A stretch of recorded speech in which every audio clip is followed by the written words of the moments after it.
Spears and Steinberg. Yeah! You are the last dragon. You possess the power of the glow. Dude, that brought back memories. Dude, those clothes brought back memories. Oh, I'm gonna get to that in a second. Before we get to that though, this is one of those, y'all. You've heard me in astonishment give the Scooby Doo, and Andy goes, "I've never seen Last Dragon." Fuck, man. And this is one of those where it's like, once upon a time ago, when he kept telling me Buckaroo Banzai, I gotta watch Buckaroo Banzai. Finally did. So now he has returned the favor. I said, Andy, you have not seen The Last Dragon? Dude, you gotta see The Last Dragon. And he watched it yesterday. What'd you think? And listen, Berry Gordy, I forgot Berry Gordy did this. Executive producer. Berry Gordy brought us two black classics, Last Dragon and The Wiz. Man, you saw The Wiz, right? Yeah. Okay. What'd you think? You have to go back into that time period to appreciate it. Let's put it that way. Yes. And it was campy, a little campy. It was a little silly, but it was cute. It was cute. How's that? It was one of those, like, it was an 80s show, man. It was just you know everything that's gonna happen. And it was just nice. It was a nice little movie. Man, that shit brought back memories. Dude, that scene where his little brother's on his shoulder and he's got the boom box and they're making their way to seventh heaven. I could smell New York right there. That was my childhood. Man, walking through them streets, I could smell Manhattan, nigga. Oh my God. The thing that I will say about it, you really forget how, like, Vanity Prince. Oh, what I want to know what Prince was. Did he just have people send in, like, bios and headshots? Listen, man. When I was a kid, and I forget what year was that movie? 85. Okay, I was 10 years old when I saw that. So yeah, Vanity at 10 was a goddess, nigga. And she's gorgeous in the face. But in terms of 47-year-old me, yeah, no, she's thin. What I'd like, I've grown into who I am and what I like. Other than the face, she has nothing. But that's an 80s look. She had such that time period. She just, wasn't a thing. It was, but remember all the models in the 80s were like super skinny. Right. I'm not saying it was the best look and the best time, but it just fit the bill. Right. And but her face, dude, her face. Yeah, listen, man, the two movies that I saw her in, I don't know what she's done outside of that, but Last Dragon and Action Jackson. And in Action Jackson, she actually shows. But yeah, man, she was a bad broad. Like in the 80s, again, you think about the top chicks, Vanity, Radon Chong, Irene Cara. I'm trying to think who was another hot black chick in the 80s that was like the go-to. Those are the three that come to my mind immediately. Holly Berry showed up in the 80s, didn't she? No, Holly Berry was wasn't until the 90s? No, 90s. Holly came on the scene in the 90s.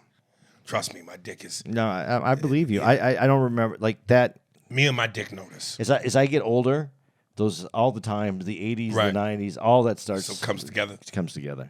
And I got to tell you, man, back then, I was like, when I was rewatching this, because I rewatched it just to get familiar again, I was like, I know Time Out got so much back then. Because he came in as one of them in-between. Back in the 80s, when it was all about the light skins, before Wesley Snipes made being dark popular, you had to be full-on DeBarge, Christopher Williams, what's my man? El DeBarge. What's my man's name? Y'all know it. With the Albie Shore. So it's like between DeBarge, Albie Shore, Christopher Williams. Dude, them was the dudes. And Time Out wasn't really light skinned like them, but he wasn't Wesley Snipes. He was in between and he had that good hair. I know he got so much after that movie, man. He's been in a lot of movies, though. I didn't realize. No. Look up his IMDb. I don't know him from anything else but that. That's why I looked it up, because I was like, what else did he do? Well, if you can't recall him, then he ain't really been in no movies. I mean, they're probably bit parts, B movies and bit parts. Nothing major. No, but it was a lot of movies. It's just sometimes. I've been in a lot of movies that can't nobody remember because they wasn't big movies. I've been in one movie no one even knows about. So I remember you said that. Yeah. So it's just the way it is. But at least you got work. I think it's amazing that people keep working and you don't even know about them. Right. They're working. But no doubt that was his biggest claim to fame. Yeah, but the Barge family, that video. When it feels like the world is on your shoulders and all of the badness has got you going crazy. Get it the rhythm of the night, dancing to the morning light. Dude, I'm telling you, I remember when I saw that movie and I heard that song and that played. Oh, God, everything is coming back. Dude, I was a DJ at that time. I had to play that song. That song everybody hit the floor. But did we realize how bad that hair was back then? Listen, or was it just the 80s? Well, it was a combination of both. Again, DeBarge, listen, a lot of light-skinned don't have what us dark-skinned Negroes have, which is coarse, nappy hair, strong hair, the kind you need a pick for. The kind you can put a pick in and it stays. Yeah, and it stays. Them light-skinned niggas, because they was light-skinned and mixed, they had like white hair almost. Like, slick when it got wet. It had that wet white look. So, that's part of what the allure was for them dudes back then. Because black bitches be like, girl, he got that good hair. Girl, you see his hair? He got the Indian in his family. So if you was like light-skinned black, but you had like white hair, oh, you was the shit. And what's the pizza place's name? I forgot. Daddy Green's Pizza. Move your pizza to Daddy Green's Pizza.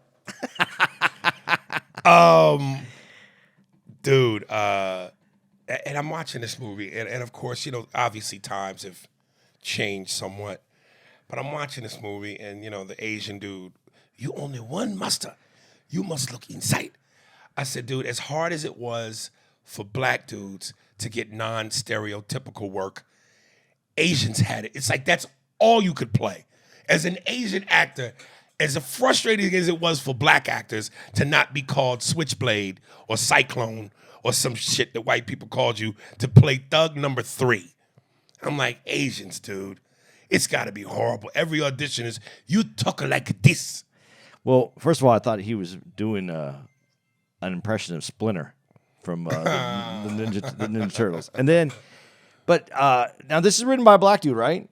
I think so, yeah. So what was funny to me about it is then the stereotype of the Asians in this black movie. Right. And the fact that one of the Asian guys keeps calling himself cracks me Wait, up. who was doing that? The guy who can't fight, the guy who's supposed. Oh, Johnny. He says.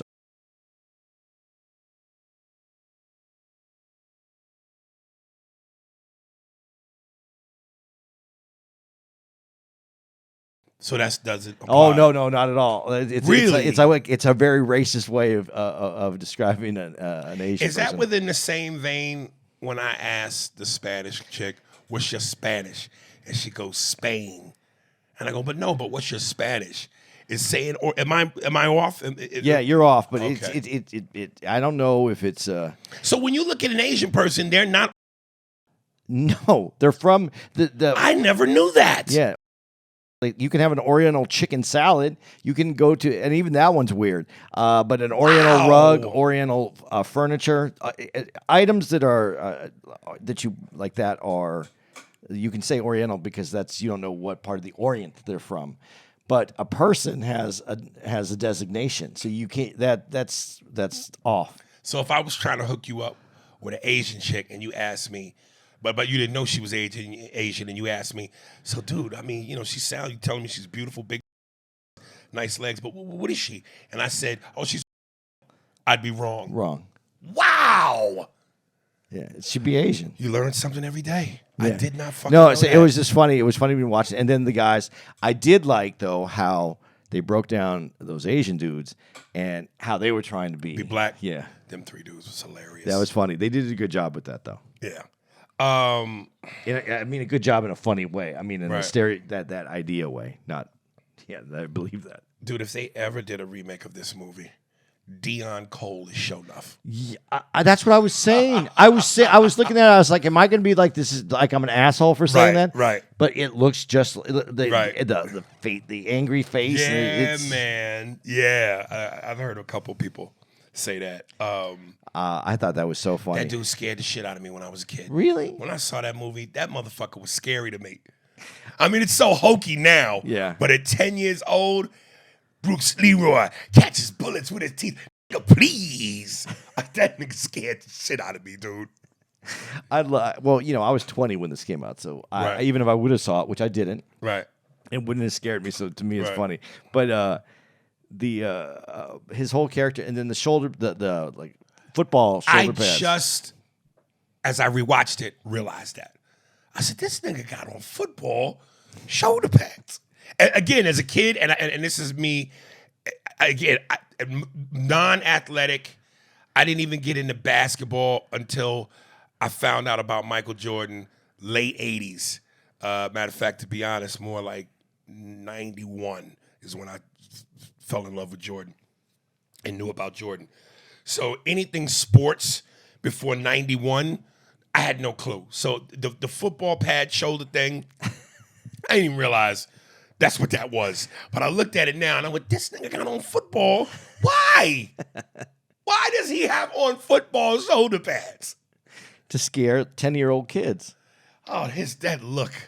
Dude, when they went to the movie theater, and I had in my note, I was like, dude, wait, I want to make sure I say this right.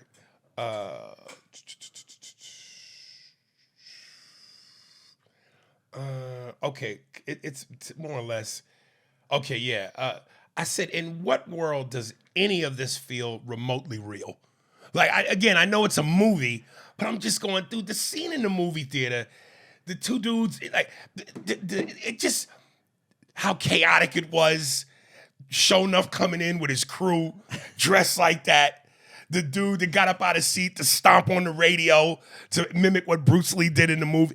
I just went, this is so, again, it's a movie, but is any of this remotely possible? Hokey, campy shit. That's what it is. It was fun. It was there to be funny.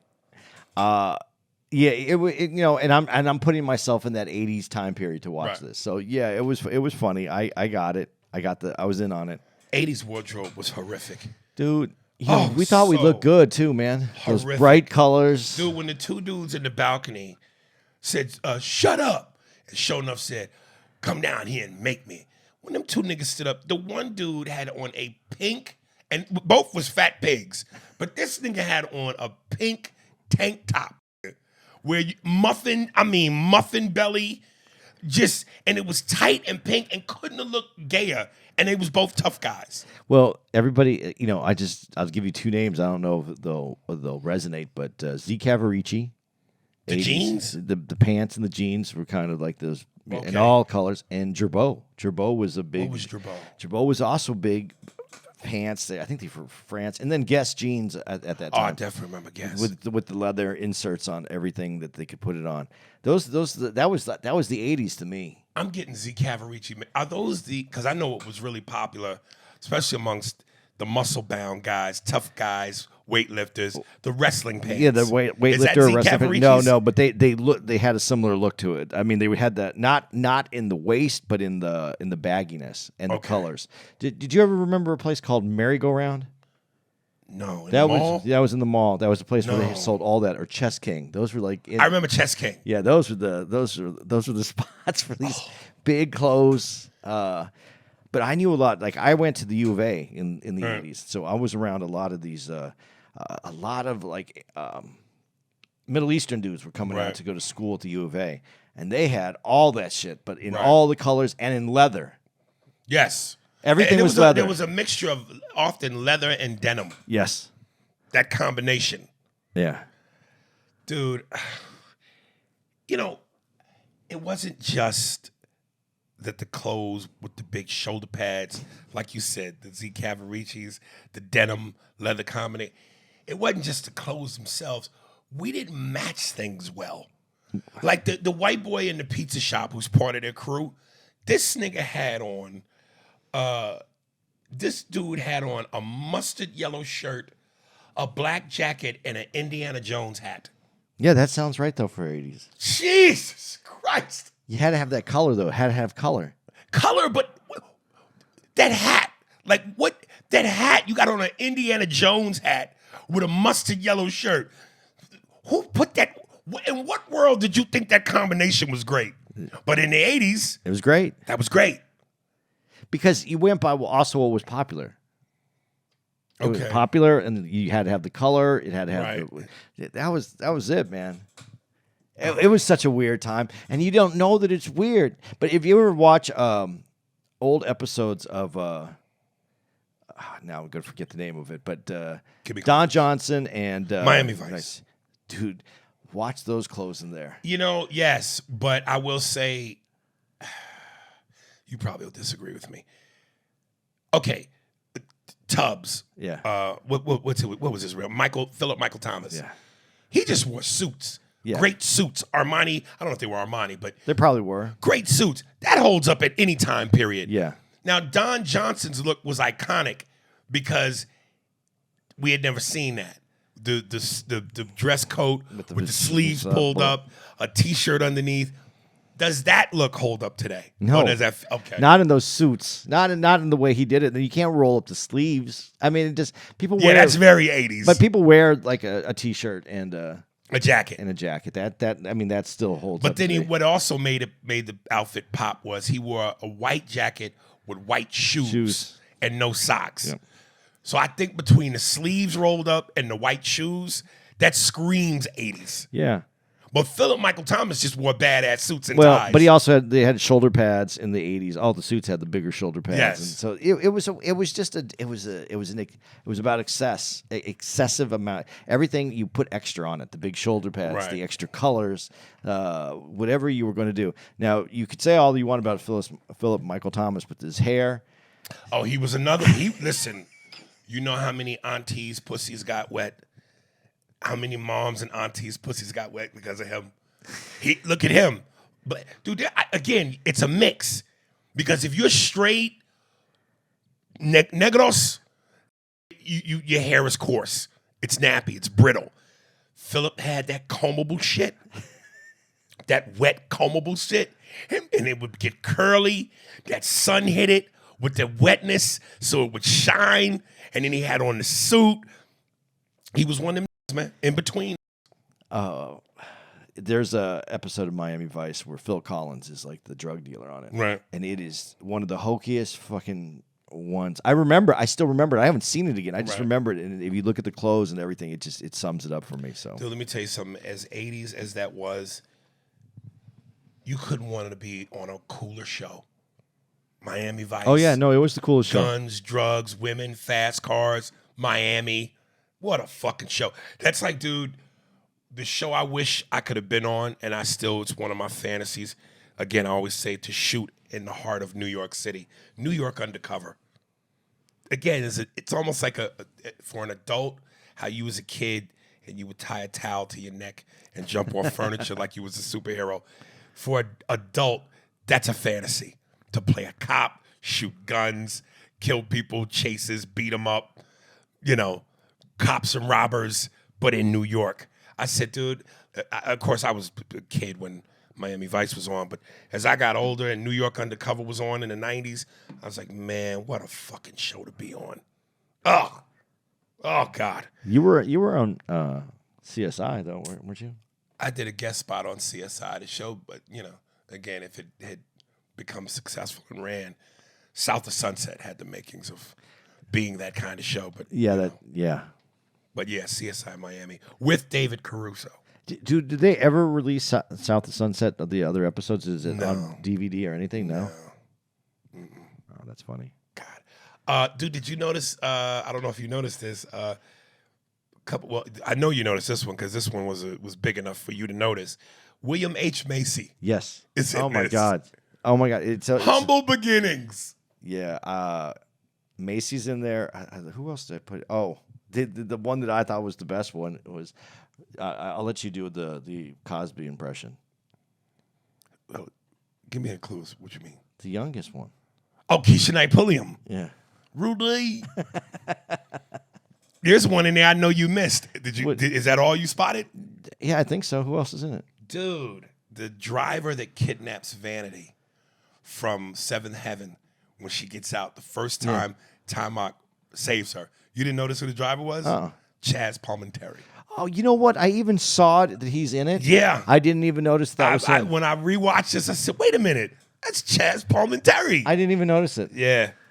Yeah, I saw he's credited in there. If you look at on IMDb and you look at all the people that are in it, most of the people don't have pictures anymore. They're not IMDb. They're not. Yeah, and Vanity died. The dude that played Shonuff died. I didn't know he died. I didn't know that. Yeah, a couple of people passed on. Dude, I'm telling you, I don't know if you noticed this, and I give him shit all the time. I tease him all the time. He fucking rolls his eyes. The dude playing his little brother. Yeah. That doesn't look like Ivan. Oh, it does look. Dog, that looks like Ivan. It does. I tell him that all the fucking time. I go, dude, I don't give a fuck. Your mother fuck somebody, nigga. You don't know that you got a little brother. That nigga is your twin. Son, dead on. Yeah, it does look a lot like him. Like if he was a little kid, that would look like him. Dead the fuck on. The shape of the head and everything. The eyes, all the features. To y'all, that's my best friend Ivan, who I always talk about. The same attitude, everything. I love when he broke dance his way out of the ropes. Yeah, and again, that's campy and hokey. But at the time, breaking was such a popular thing. There was a lot of nod. There was like a little bit of everything in that movie. So that there was. It was a lot in that movie. Right. Dude, and I gotta say, Vanity was thirsty. She was throwing the that nigga, dude. I mean, thirsty. Pretty women like that don't usually show that kind of thirst. Yeah, but he was her protector. She wanted that bad. How long do you think, though? Okay, because we're talking about him again. How long do you think he could walk down the streets of New York in that Asian suit that he was wearing and the straw hat? How long? Yeah, how many blocks do you think he gets down the streets of New York wearing that in the 80s? You know, I don't think he's no problem. Because that's New York. Around every corner is some shit that make you go, what the fuck? And also go, it's New York. Dude, let me tell you how corny I was. When I was a kid, the thing he wore, the top part, I used to wear that to school. You did? I had that. Because of the show that you saw? Just because I thought Bruce Lee, it's, karate. I wore that shit. And you know what else I wore? My father bought this for me. The movie with, John Voight and I want to say Dustin Hoffman.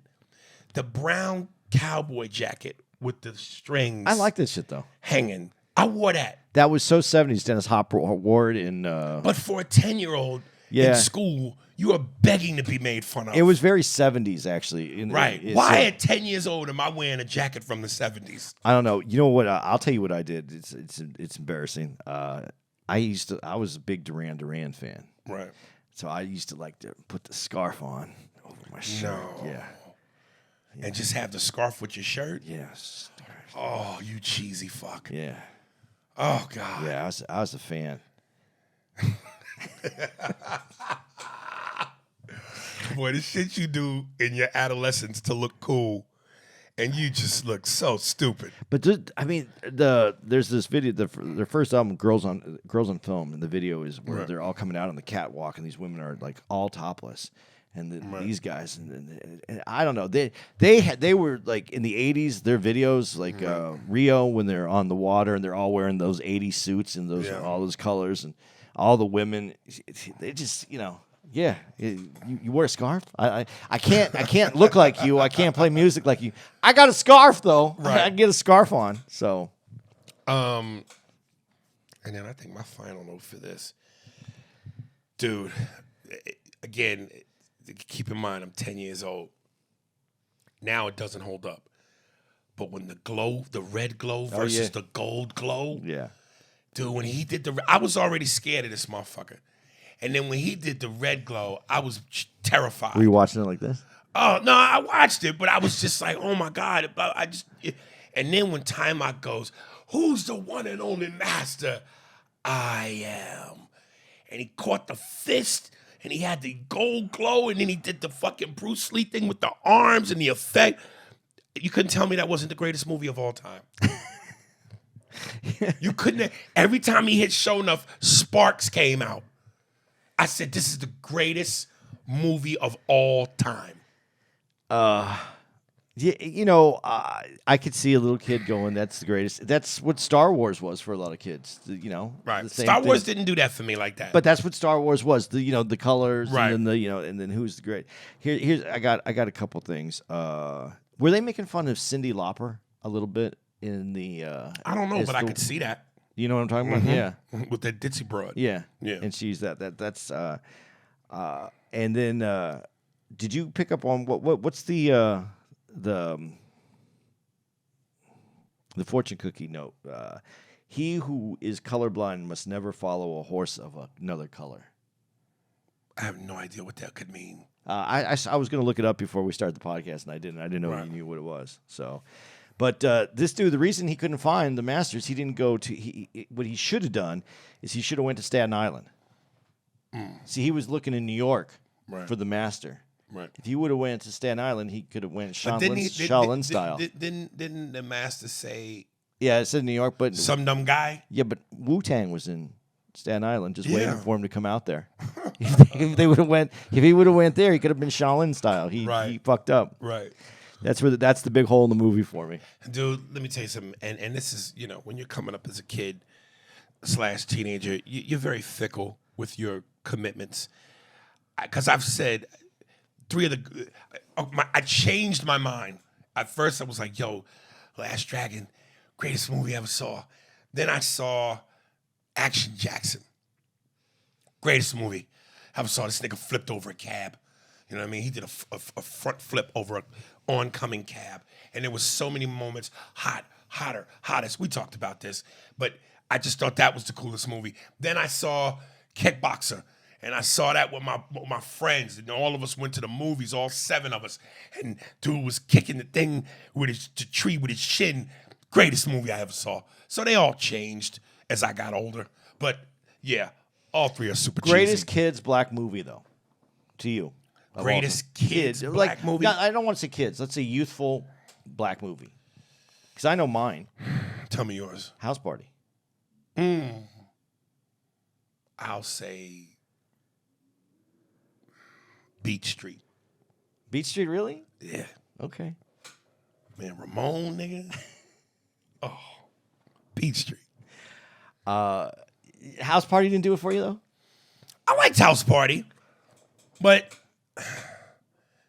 I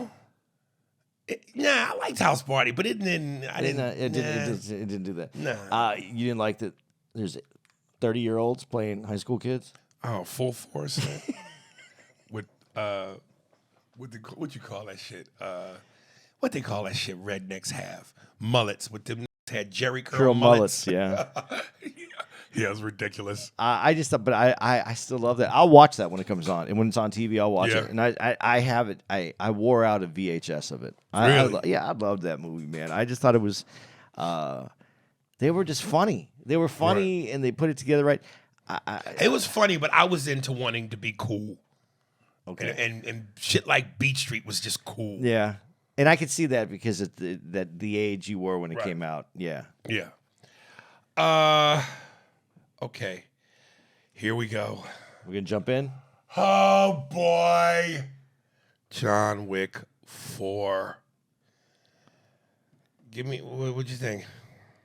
It was, And before you say, Andy told me what I've heard a lot of people say.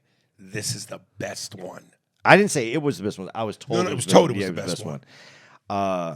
It was very Wick.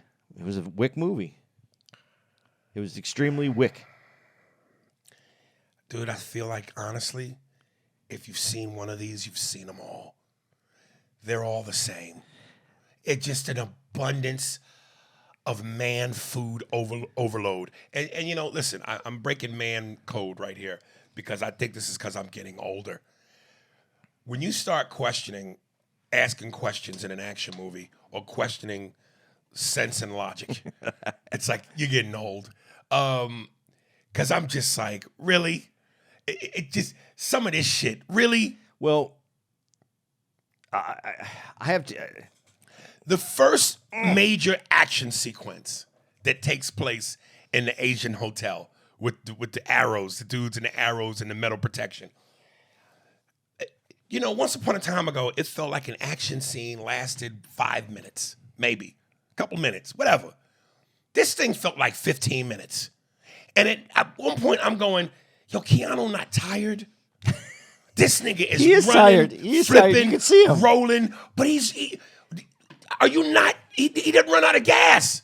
Well, he can't. He's the Michael Myers of karate movies. With his bow-legged run. But here's where, like, I'll say two things about the movie, the beginning and end, that make the difference to me, and why I do think there was some a redeeming thing in it. At the very beginning, the movie starts again as a human, as somebody who's going to pay to go to a movie and not just watch action scenes. You want a little bit of a story. Man, we were fighting and beating the shit out of each other. And the first 20 minutes was hard for me to watch. I'll be real honest with you. Because there was no more story. It was just, okay, we're back. We're fighting again. Right. And which is everything. But I will say, as this movie went through it and through the end, and then you said, doesn't he get tired? There was some scenes where you saw like he was at his end. Right. And there was a little bit of humor added into this one that I thought there was a little bit of I'm going to say personality. They put a little bit of personality in this one, especially towards the end. Right. And then I liked that they brought it full circle back to it's about the dog. The dog became a character again to the show, because really all this whole series is about someone killing his dog, and all he wanted was revenge for the dog that his wife gave him, and that's how we got to this whole thing. And so, dude, I was sitting in the theater really asking myself at certain points, what is this about? Where's the story? What the fuck is this about? Because it was just, oh my God. Like, dude, there was a couple action sequences. And listen, in terms of man food, I got to say the action is it's great. But some of it, I'm just going, really? Like, for instance, he's having a fight with this 800-pound motherfucker that looks like, I forget what the bad guy's name is, the Kingpin, the Spider-Man villain. Kingpin with the bald head. He's having a fight with a dude who's reminiscent in size of Kingpin. And these motherfuckers are having the most violent brawl ever. And also coming in from time to time are these side dudes with axes. So there's like a big fight. There's axes being thrown, chops, and there's just people dancing. Yeah. All around them. They don't no give a one's shit. seeing this. No one gives a shit. Motherfuckers is in dancing with waterfall and all this water, and meanwhile there's this fucking violent brawl taking place. Maybe it's not a big deal. Maybe there's violent brawls going on in the dance floors all the time. I like when you turn to me and go, "Where's the police?" Yes, nigga, the shootout in Paris, where they show, and this is I guess a famous street in Paris where these cars go in this circle. This is the most elaborate gunfight. Actual pistols are being shot in open space. Cars are being crashed. Not a single goddamn police officer. Do you know why? Why? There was no black dudes there. Oh, shit. There it is. There really wasn't. No niggas. We don't go. Oh, my God. I was going to say it to you when we were at the movie, but I was kind of into it. And you Right. were asking. There was moments where I was really into it. Right. Because I started to get. I started to appreciate it a little bit, but Right. like you said, I had someone else, Tara's brother, watched. He wanted to get ready for Right. this one, so he watched the other John Wicks. Right. And he said, I couldn't do that. he goes, by the time I got to see the movie, I was so John Wicked out. Oh. It didn't. I couldn't. Like there really is a such thing as too much. No matter how good it is. Well, I think that's what they know. They need to do something different. Dude, the stairs sequence. See, I really liked it, but I knew you kind of You saw it coming? Kind of, yeah, you did. What I would have really liked if they would have did a nod to the Joker, and you would have saw like somebody in a clown suit walking down the other side, of the Dancing. stairs. Just dancing, walking down the Right. stairs. That would have been awesome. And again, I don't want to sound like, and this is why I'm saying I could be getting my man card revoked. Because as a dude, I'm not supposed to have a problem with any of this. And that's why I'm going, as I'm 47, about to be 48 tomorrow, I'm watching this going, I think I'm really getting old. Because I'm questioning things that I shouldn't question, like where are the police? This goes, he has to, spoiler alert, get up these, what seems like 1,000,000 steps It was 1,000,000 steps. to reach this wherever the standoff is going to be before daybreak, before the daylight comes up. So he's almost there, but then he gets kicked down the steps, and that's the start from the beginning. Dude, I have stubbed my toe, and I needed to lay down. This physically is rolling down 1,000,000 steps, not a broken bone, nothing's hurt. Oh, we don't know that he doesn't have a broken bone. He's definitely hurt. If you have a broken bone, you don't move. No, that's not true. You can still move, but when There was no limp. there was no. I love how they filmed it, though. I love when they fight on the way down, they stop, and then you think he's getting out of it, and then somebody Right. else, and they go, and then it became a little hokey because it went on for too long. But Right. it was. I mean, they put some other part into it. It wasn't just where he beat someone up and then they knocked him down and he went back up. There was a little bit of imagination that went on in the scene. Right. But yeah, you kind of knew that was going to happen when he got there. I didn't like, and this is maybe just getting old when he goes, how much time do you have? And it's like 3 minutes or something like that.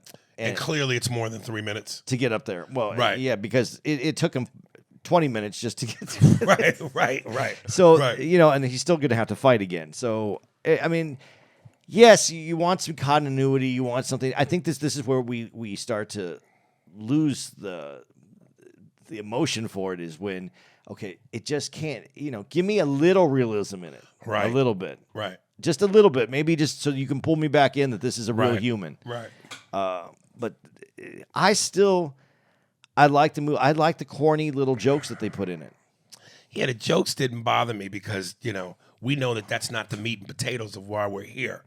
And jokes just add, little levity Yeah. to the drama is always great. I just went, God damn. Like, this again, the first action sequence in the hotel. He has the thing where he's got the gun in one hand and a knife in the other. And they already show him at point blank range shoot a dude in the face. And then after the shot, slices his throat. This is where I'm getting old. I went, God damn. Like, you already shot the motherfucker in the face at point blank range and sliced his throat? Yeah, but you know what? This is going away from what you're saying, but still on the same point. Would I give Keanu Reeves for the way he holds the gun through the whole thing when he's going? Yeah. You could do an impression of just the way he holds his gun. Dude, and I'm you know telling who you, it you is. could do an impression of him, and all to get it, you walk bow-legged.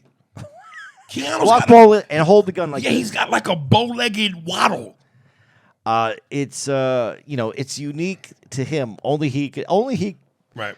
We give him shit about his acting, Yeah. but only he pulls this off. Well, here's what I want to go to. I'm glad you brought that back up. In the very opening scene, when he's hitting the board, Yeah. and you can see blood on the board, and Lawrence Fishburne comes in. Hey, I got your suit, John, which means it's time to do John Wick shit, and the fire are on the ground, but and we're in the theater, and a pretty nice amount of people in there, and he goes, "You got your suit, John," and he says something to him, and Keanu turns and goes, "Yeah." And the audience started laughing. And like, woo, yeah. I'm going, are they doing that because they're pumped? or they're laughing at him because of the Keanuism? Maybe a little bit of both. Okay. But speaking of that scene, there's when Lawrence Fishburne Right. enters. Now he started off as a very young person in movies. Apocalypse Now, I think, was the very young. We can go to Cornbread Earl and Me when he was a kid. Right. Larry, and then he was Larry then. Yeah. And then he became Lawrence. Yeah. He needs to update his name now because this is a whole new Lawrence Fishburne. All right. This is one of my favorite actors for a long time. Right. He's been in so many great movies, roles. Right. He's swollen. yeah. He started. He's probably in his 70s now, you think? Maybe. Yeah, man. But man, Niggas swell up. You know what I mean? he's there, man. But the character, he still pulled him off real well. He pulls the character off. He's well. what you call a thespian. Yeah, he is. He's great. And he, like Giancarlo Esposito, there's something about his voice. When Lawrence projects, there's a command in his voice. Right. You know? Yeah, because even when he says that he's the king, like Right. It doesn't feel overly hokey. Right. So I get that, and he's a Shakespearean actor. Yes, too. that's what I'm saying. Yeah, He's yeah. like a thespian. Yeah, he's done Othello. I know he's done a lot of other Shakespeare, but yeah, I know that for that. I'm just trying to see how old he is. Oh no, he's not that much older than me. He was born in 61. So what is he? 62.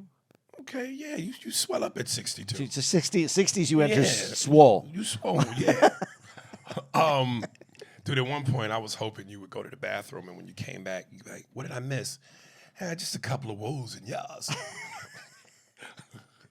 Dude, when I go to the movie, Right. I have to be dying to go to the bathroom. To get up and go? Yeah, man, I'm there. I don't want to miss anything. I don't want to Right. miss anything. So, no matter what movie I'm going to. What'd you think about the blind assassin? You know, it was very kung fu. You know what I'm talking about? When I say kung fu, the television show. Oh, with David Carradine? Yeah, Really? because he had a blind. Right, okay. Yeah, very, very, But you- more intense action-wise. Yeah, I guess. and obviously more intense. Right. But the idea that you have to develop your other senses. He's Right. moving the cane around so that he can Right. hear. An interesting concept, but I don't know that. I don't know if that was the best they could come up with for what his rival's going to be. In this, a friend and now a rival. Again, I'm showing my age here, but when you say give us a little bit of realism, so we're to believe, before I get to the blind dude, well, let me get to the blind dude. We're to believe that Keanu and this guy are going toe-to-toe, inches away from each other, and this dude has a cane/sword, and as Keanu shoots his pistol, he's hitting some of these bullets with the sword, and he's blind. Yeah, because he has the Force. This is a little bit of Star Wars. I swear to God, there's so many nods to so many different things in this movie. But yeah, so that is where it gets a little. It does get a little hokey. If that motherfucker could see and was blocking bullets with his sword, I'm like, get the fuck out of Okay. here. He's blind in doing it. Okay, or that's one idea, or Keanu's hitting the sword because they're in on it together that they're going to take down the table. Because obviously he doesn't fire the gun. No, in the very initial fight in the hotel. Oh yeah, they're hotel going one. at each Yeah, other. You're right. And there was a scene where they're literally, you could hear the You're ding, right. ding, ding, ding, and see the flashes from the bullets hitting the sword. Come on. That's the Force. That's the Star Wars nod, dude. The nod to the Warriors with the black chick doing the radio. Right. There's so many movie nods. Not to mention the video game nod when they're doing the fighting, and then they have the gun that sets people on fire when you set. Right, with the scene with the camera over the roof so you could see the rooms. Yeah, and Right. it's open like you would Right. be in a video game. Right. There's a lot of different nods to different artistry in this movie and things that have already come before it. So I found it all to be very interesting. Does it work?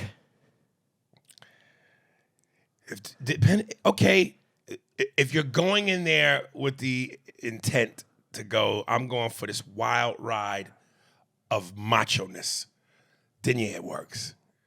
Like I'm sitting going, are we really to believe that the suit stops bullets? Well, yeah, because it's a Kevlar suit. But is that a real thing? Kevlar is what they use in bulletproof jackets. This is some new technology, is what they're saying. But if you if you hold it up like this, right. it's still gonna come back and hit you. Like, but let's even go before that.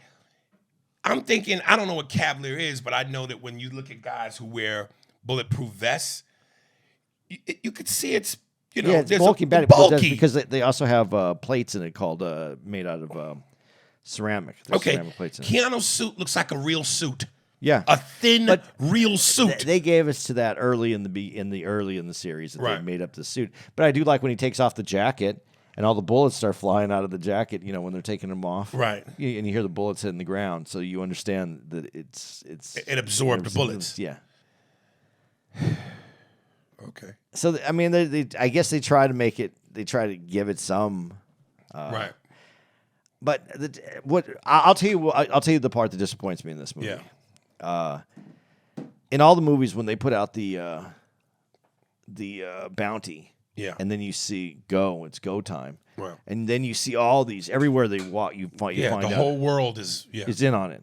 It was none of that in this. It came up, but only in little when they needed it to, or when they wanted to. The big climax. Yeah. But he had the bounty the whole time, and where was this the bounty hunters? Where was this? Because that's kind of cool. Right. I used to like how they called in and they would do that. Also, I wanted to know what happened to the adjudicator, the one who the adjudicator, the chick at the end of the last one. Could say that one more time. Adjudicator, but you can't say like a regular word like glass. Yeah, I fucked those up. But I wanted to know what happened to her because she was the one that was standing there when the manager shoots him. Mm-hmm. And he falls out the window 4 stories and gets up and leaves. But what happened to her? Like, she's not. They kind of moved away from the table. Like, the characters we knew from the table are all gone. Right. And it would have been nice to at least give us some story. See, but now I'm gonna go back to something in John Wick 3 because I think they showed a flashback. You're going, this dude is human. He's not a superhero. Right.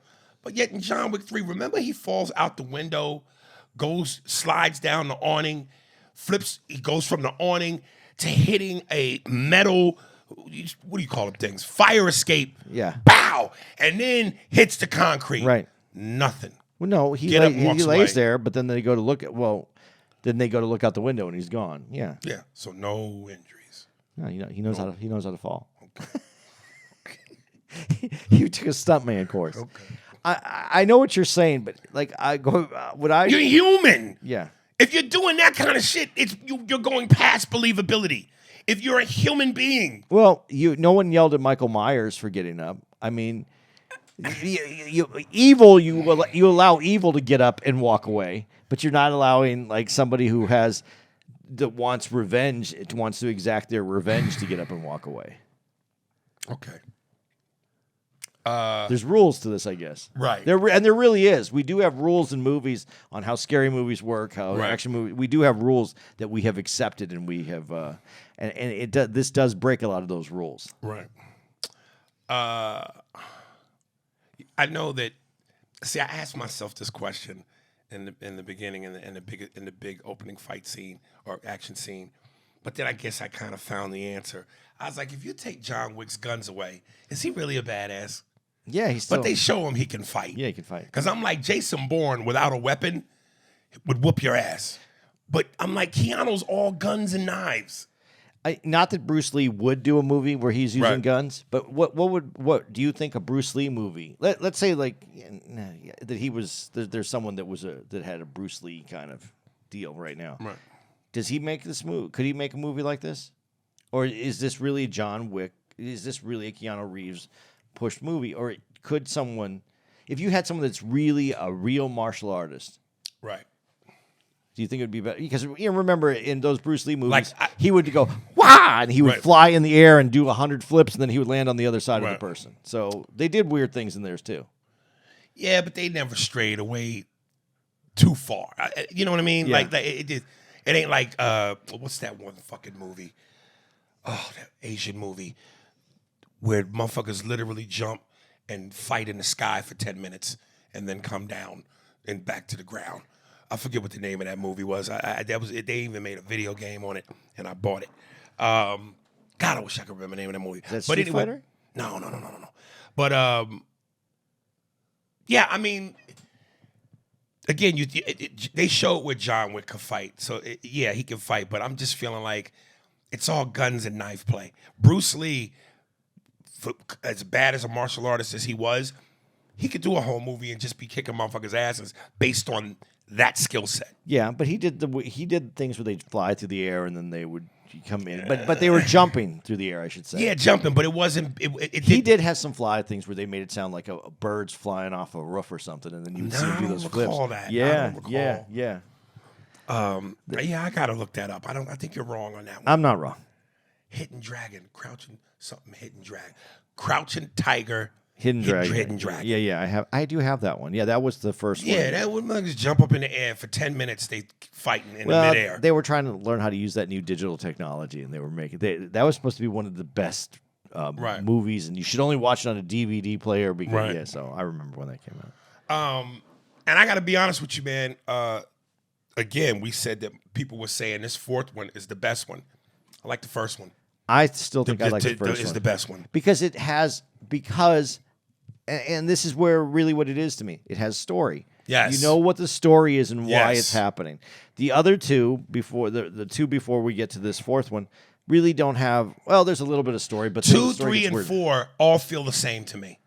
A little bit, but this one gave a little bit more. I don't know the dog peeing on the. And you know what the dog peeing on? That was a great joke. And not only was it a great joke. Remember, he was going to kill the dog so much earlier, and the dog remembers, and all the way at the very end, that's when the dog pees on him. Wait. Oh, right. Well, no. You talking about the bad guy was going to kill the dog? Yeah, in the house when it's more like the video game. And Keanu saves the dog, which is why the black dude saves Keanu. And then you go, and we still don't know who this black dude is, which is going to lead up to where we'll talk about in a minute. Right. But they are. They didn't have him kill that guy then and then pee on him. They waited. There was another scene, couples more scenes, and they were going to that last scene, and then all of a sudden it's like, hey, the dog remembers and pisses on his head. And I thought that was kind of it was good timing for an action movie. That was a great moment. And I remember when I said to you I saw Creed 3, and the black lady was talking. I learned we're in San Antonio, and this area is. San Antonio is a lot of Latinos, a lot of population Latinos. It's a Latino city. This feels to me as Latino as DC feels black or Atlanta feels black. San Antonio is about the Latinos. So we saw this. What was the name of the theater? Alamo. What was it called? The Alamo Draft House. The Alamo Draft House. Right next to the LOL Comedy Club. Yes. And the theater was mostly, I would say, Latinos. I learned Latinos talk like this too during the movies. But they don't know they don't know that everybody's listening to them though. They don't know that everybody's listening to them. Latinos talk loud because they're excited and they're talking to each other. Yeah. And they get very loud. Right. Black folks that do that are talking loud because they want everybody to hear them. There's a difference. That's the subtle difference between the two. Okay. Because they're so excited. They were really into it. Yeah. And a lot of laughs, cheers. Yeah. Yeah. This is my last note. And again, I don't know, Aries, why are you trying to put realism in a fucking action movie? It's an action movie, man. Take the ride. But I don't know why this is bothering me. I'm sitting here going, so everybody knows John Wick is a straight killer. Thus, the $40 million bounty. And when these dudes come at him, they coming at him with a crew. If you're part of a 30-man crew and you see John Wick kill 29 of your members, why are you still trying to fight this man? If I'm number 29 out of the 30, right? Or better yet, I'm 30 out of the 29. I saw 29 of my get killed by this dude. I'm still going to try to kill this you might when 29 of my failed? Maybe you feel like he got tired. Man, as soon as I see 5 of you leave, I'm out. Damn, 5 of my homies got killed by this one dude. Yo, I'm out, yo. Good luck with that money. Yo, I'm out. I'm not going to sit there and watch 29 of my get killed and then go, I got a shot. You got a shot at what? Killing them. You do have a shot, but that's the other thing I don't understand. All you have to do is wait till he comes around from 50 yards away and shoot him. That's the one thing that they never This movie address. shows you it don't matter what you do.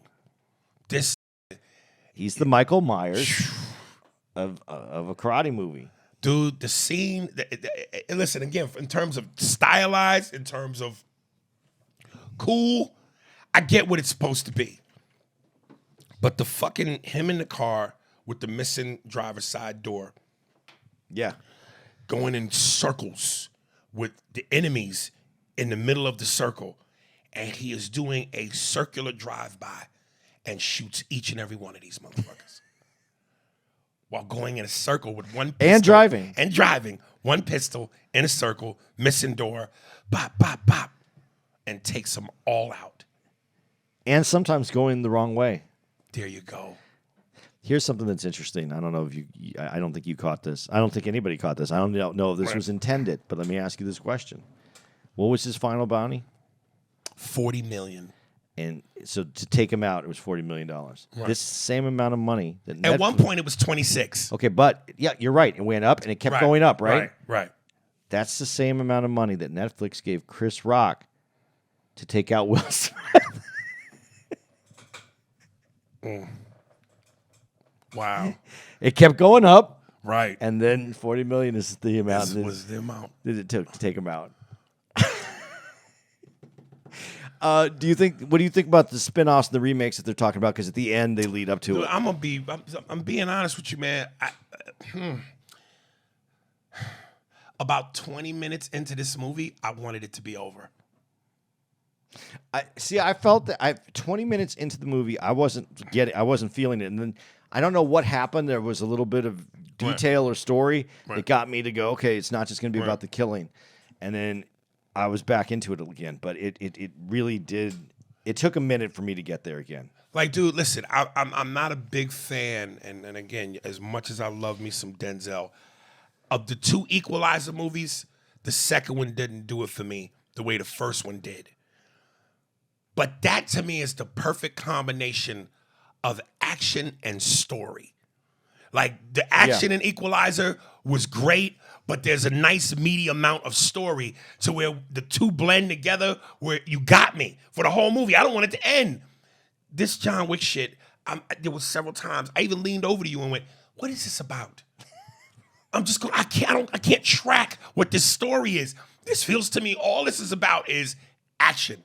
Look at this stylized action. Well, that's what a lot of it is, and it's about vengeance for someone from the very beginning. But I do want to give we do need to give a little shout out to Lance Reddick. Yes, which was so so weird how it sometimes I happened. think life spookily Imitates or eerily gives you signals. Like this dude died in the movie, and in then the very died beginning in real life. In the very beginning, he dies in the movie. Jesus. So that was kind of weird. That was kind of hard to watch in a way. Because you knew what you know that he's not. Yeah. And I told you, I met him once, airport, L.A. Got back from a gig, and I knew him mostly from. Damn, I'm confused. Wait, no, he wasn't on Law and Order, but I'd seen him. He was in The Siege with Denzel, and I've seen him in other things, and of course John Wick. And I said, "Hey, man, big fan of your work." And that's when he said, "Man, your Paul Mooney is amazing." Oh, really? Yeah. I was looking for what he's been in fucking. I was getting him confused, or am I? No, the dude that was in the early years of Law and Order with Chris Noth, my man, played big in Sex and the City. The black dude with the flat top. In the early years of Law and Order, like when it first came out. Oh, I know. No, yeah. The black dude with the flat top. I thought that was him, but it's not. No. Clancy Brown is in this too, and I think Clancy Brown? Who did he play? This is what I was going to bring up, and I didn't know if you noticed it.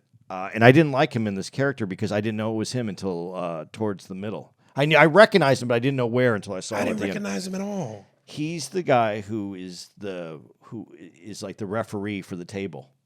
He's the guy at the very end who goes, they will give you what they owe you. That was him? That's him, the gray-haired guy that's missing With the a finger hat. too. Yeah, that's missing a finger too. Yeah, like Oh, I didn't even notice that. it wasn't a good. It didn't like I kind of like him. Like Clancy Brown. Quick context. He was the main prison guard in Shawshank Redemption that was going to throw Tim Robbins off the roof before Tim told him how he could keep that 30,000. Now, for me, I wish they would have cast him because he auditioned with me. Well, he didn't audition with me. They gave me the part for South of Sunset. He auditioned for Glenn Fry's part. They ended up giving it to Glenn Fry. I wanted him. That would have been such a different movie. I wanted him. And the first thing I really saw him on was that movie with Jamie Lee Curtis, where she played a cop, and this crazy dude got a hold of her gun. I think it was called Blue Shield. Oh, I think I do know which one. But he's in that, Clancy Brown. That was one of the first things I ever saw Clancy Brown in, and I went, yo, that motherfucker's solid. You know what? He got swole too, though. He swole. He did. Everybody's all these people that we grew up with. I mean, we're all getting old. Dude, man. it shows you that the hourglass is happening. There's less sand at the top now, more on the bottom. All the people that we came up with, niggas is upper room. It's But dude, I really wish Clancy Brown was cast instead of Glenn Fry. You know, because he's just and see, this is what I talk about, y'all, when I go the frustrations of Hollywood. Was he a better listen, God rest his soul, Glenn Fry. Like I said, he gave me my first pro NBA basketball tickets when he let me have his floor seats to see Magic and the Lakers take on Vin Baker and the Milwaukee Bucks. And I sat courtside at the Forum. So nice dude, but was a terrible actor.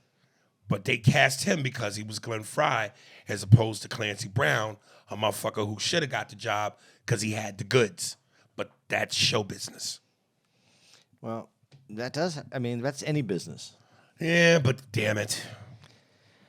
Anyway, so what? So you're not giving it a win, but let me just say this: there's no way, though, if you've seen the first three, you're not going to go see the last one. I can wait. I can download this. This is not something I have to go to the theaters to see. Really? Yeah. I think you have to go to the theater to see it. But the fight scenes on that big screen is so much different. Not if I'm sitting there questioning it. Maybe you question less, you'll see less. Maybe. I think you have to go see it if you watch the other three Wicks. I'd like to see it. Blind dude was blocking bullets with a sword. A blind dude. The Force, man. The Force. There's so many cultural references. I mean, movie cultural references to other movies that we've come up in. I thought it was worthwhile. I do wish that they had more story because the little bits and pieces they put into it really brought you back into the movie. And I think when they do these spin-offs that it looks like they're going to do, I think those will have more story. They have to have more story. They can't just be like this. So that would be my only take on it, but I agree with you. The first one was the best. You really understood why he was killing these people. And then they got a little weird when he's walking through the desert trying to, figure out a way that the table isn't going to take him out. And it ends up he didn't have to walk through the desert because he just took out the table instead. So. John Wick, especially this last one, but I think all of them kind of feel like this, but especially this last one, feels like if Japanese anime was live action. Yeah. It's got that feel to it. Yeah. Like it's Japanese anime, but live action. It's good. I'll give you that. We done? It would make a great video game. I don't know why they don't make a John Wick video game. If they could do in the video game what he's doing in the movie, are you kidding me? That would be an amazing video game. Yeah, because then you would have to get the suit. You'd have to get points to get the suit. You'd have to get the guns. All the stylized. Oh, my God. And they could even graphically make it feel and look a little anime. Oh, that would be so hot. We done? I think we're done. Incidentally, I just bought a $650 new PlayStation 5 VR 2. It was delivered to my house over the weekend. I cannot fucking wait. So you can just put the headset on. Put the headset on. I got a new video game surround sound chair. I'm gonna go get Gran Turismo. Oh Jesus! And they say this VR is 10 times better than the first one. Really? Like you are immersed in this motherfucker. But you have to have the new updated Nintendo. You can't. Nintendo. Not Nintendo. I'm sorry. PS. Oh, I should See, choke I don't know the any fuck of this out you. stuff. I buy them for my kids. I don't know any of them. Oh goodness! My kids fit one of their favorite. They have all the consoles, but the ones that they still play the Nintendo Cube. Oh boy! They still play with the Nintendo Cube, man. It's good. All right, where are we at? Next week. Yeah, we're in San Antonio this week, guys. San Antonio. But before we sign off on this, I want to say how good San Antonio has. Oh God! After coming off of Miami, which let Daddy down, you let Poppy down, Miami. This has been great. The people have been great. The their energy, the fucking the energy. Not trying to be part of the show. That's been good. It's just been great. Great shows the whole way. Very supportive. Just nice people. I really enjoyed my It's been time out fucking here. a blast. So big shout out to LOL Comedy Club. San Antonio. Yeah, they did great job. Great job, guys. Man, San Antonio got them big women out there. Them churros. Man, they be eating them churros. So that's Some what bad Mexican bitches out here too. Oh, and this Mexican. And listen, we went to this 3 days in a row. I've eaten at this, and I've never really been big on Mexican food. Not to say I won't eat it, but I don't know. It's just not my first. I don't love it like I love Italian. But I went to this Mexican place, man. Oh my God, I wish I could remember the name of it. It's right down the street from the hotel. It is I can't remember. phenomenal. Refried, and you know, I told Andy I've never been a refried beans fan because most of the time I've eaten it, it's come out of a can. But this shit here, everything from scratch, homemade. It's like you could the flour tortillas taste like the Mexican women's breasts have been rubbing on them while they roll in the flour. That's where we're at. That's where it was. How you say that? Coleros? Guajillos. Guajillos?